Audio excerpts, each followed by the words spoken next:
Good evening, Key Peninsula Council. I'm sorry I can't be with you tonight, but as you are sitting there, I am up at CTAC and we are interviewing our next executive director for the Washington State Association of Counties. So very important, but I'm sorry to miss your meeting. Just last Tuesday, Council passed the Neighborhood Traffic Safety Program. We do this every year, so this is our third year, and as usual, the district did really well. We're going to do some traffic calming evaluation right around the entrance to Palmer Lake, so that's on Lake Drive Southwest and 190th. That was a constituent request.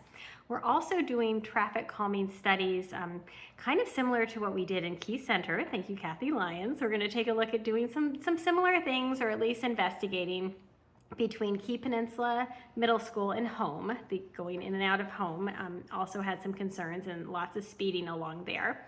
And also between Creviston Road Southwest and 60th Street Southwest.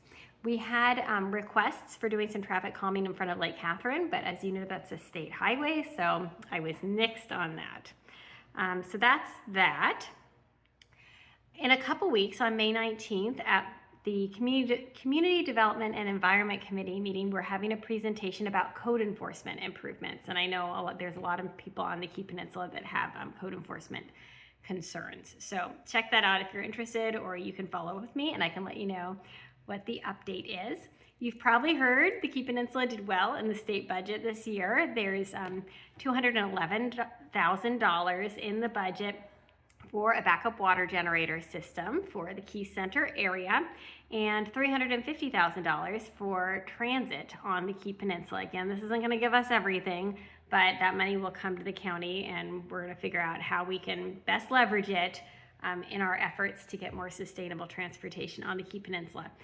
This state budget still has to be signed by Governor Ferguson, so it's not done, but I feel really good about it. And as you, I'm sure, saw in the news, we passed the child care occupancy load bill, which is going to make it easier for child care on the Key Peninsula. And that was thanks to a lot of community members spending time in Olympia testifying. I wanted to say that we did really great at the Key Peninsula Library this year with the free tax assistance. We are going to need more volunteers for next year, so just keep that in mind. You don't have to be an accountant, you don't have to know anything. They will train, and it was really well used. This week, as you probably know, is filing week for elected offices for the November election. And out on the KP, there is a couple Key Pen Parks positions open. I think there's one fire district position and charter review.